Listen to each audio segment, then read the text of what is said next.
So today I'm going to be talking about how to score your bison horns. These ones, I have pulled off the skull already.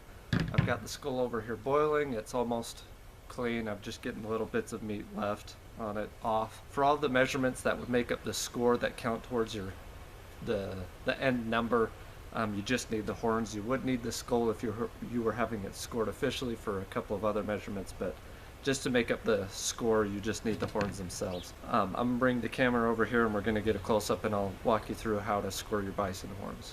So the first thing you're going to want to do with your bison horns is to find the length. The length starts at the bottom here and runs up along all the way to the tip.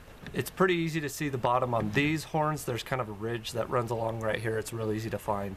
It may be a little bit different on yours, but that's essentially what we're going for, is right along the bottom all the way up to the tip. Now when you get to the tip, you're not bending the tape over, and you'll see that on the score sheet here.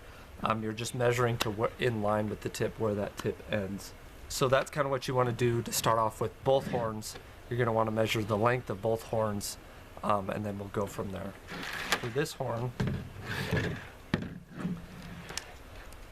this would be his left horn. I'm going to start right here at the bottom. We're going to be coming up here, coming up around the outside, and this comes right in line, is right at 19 5/8. Now to do his right side, we're going to do the same thing. Come from the bottom here, measure all the way up, starting about right in here. We get a good measurement. This, in my opinion, is the easiest measurement of all the bison, all the measurements on the bison horns. We'll call that 18 5/8. It's just over, but rounding down to the closest eighth of an inch, it's about 18 5/8. So you can see here we've got our two scores, 18 5/8, 19 5/8. So the next part, to get where to measure the circumference is at, we're going to take the longer of the two, which is the 19 5/8, and we're going to divide that by 4. Based off my understanding, you're going to round to the closest eighth and then come up with the circumference measurements from there. So 19 5/8 divided by 4 is 4 7/8. It doesn't come out to that perfectly, but based off my understanding, you're going to round to the closest eighth of an inch. If anyone else knows differently, or if you're supposed to do it differently, comment below if it's done differently than that, but based off my understanding, that's how you're supposed to do it. So that would be about where you're at. So every 4 7/8, starting at around the base, with the base circumference, you're going to go every 4 7/8 and measure up. So on the instructions here, it says to go through and mark those. That just makes it easier. If you're just kind of doing a quick unofficial score, it not necessarily doesn't need to be marked, but just makes it easier to know exactly where you need to measure. The thing about measuring these circumferences is you need to make sure that you're measuring at a 90-degree angle, so you're perpendicular. Sometimes on this base it's kind of hard to figure that out exactly where that's at. I'm not as experienced, but where that 90-degree angle is at, making sure you hit that exactly, versus, because a half an inch up the horn this way would give you another inch, and half an inch down this way would take away an inch. So it really does make a big difference depending on how you do that. So just make sure that you are measuring as close to perpendicular as you can reasonably get it, just because that can affect the score quite a bit just with the way that the bison horns are. On the base, what you're going to do is start out, so essentially what we're looking for on the base is the first part at a 90-degree angle where the horn is essentially complete all the way around. You'll see that the line for the base here isn't completely straight, and so we're going to the first spot essentially to where you can make a full line at a 90-degree angle all the way around as far to the base of the horn as possible. That's going to be the first step. Is we'll start with this side. This is his right side. So coming right here, kind of like I said, it can be a little bit tricky to figure out exactly perpendicular, making sure your tape is exactly perpendicular, but the hard part about here is making sure on the back side, it's also staying perpendicular, that everything is getting measured correctly that way on this back side. So looking at that, you're looking at right at 13 3/8 on this.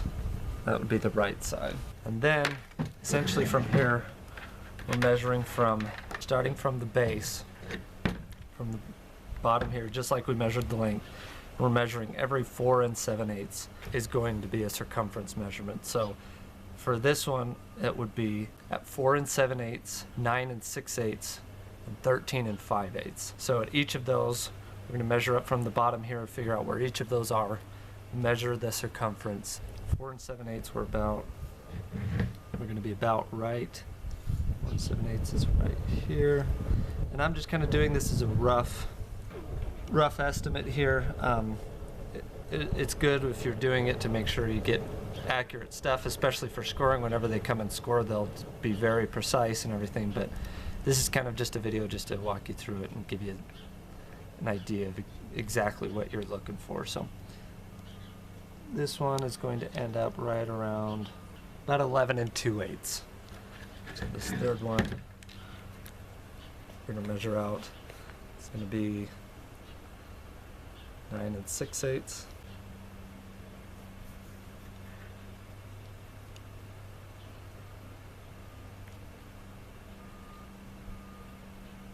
Measure right here. That one's going to be right at 8 7/8. Third circumference is going to be at 13 5/8.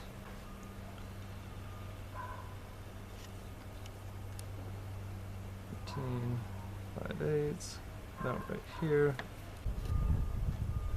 This one we're looking at right around 6 4/8. And then what we're going to do is do the same thing. It's the exact same measurements on this other horn. I'm going to measure the base, and then measure up every 4 7/8. We're going to have a measurement here. I won't show that, I've already measured it, but you're going to do the exact same thing over again.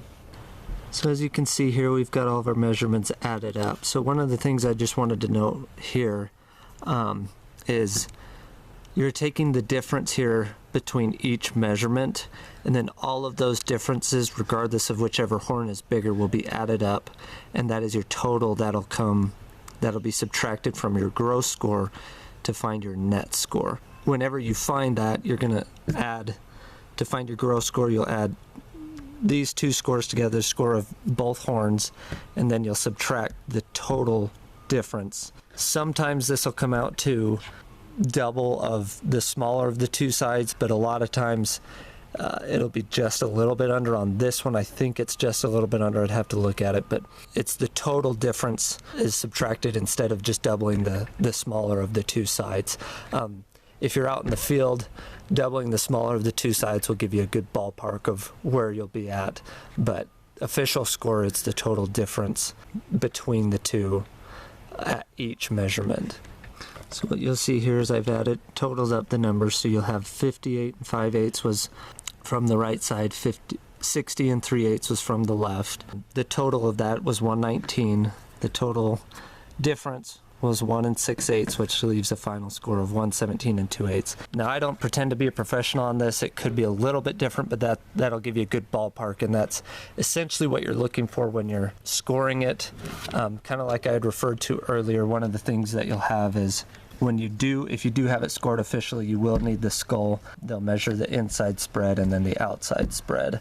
For this, just as a reminder, if you do decide to score it officially, it does need to go through a 60-day drying period. The 60-day drying period starts whenever the skull and the horns, if I'm not mistaken, both of those things have been able to sit for 60 days in a dry room. So for example, I'm boiling the skull here. The 60-day drying period wouldn't start until that's done, and I've let it sit for 60 days and haven't boiled the skull. Same thing for the horns. Obviously the horns have been sitting longer just because I've been able to get those off before, but that's kind of what you're looking at for this. Drop any questions you have down in the comments. I'll get to those as best I can and answer those as best I can.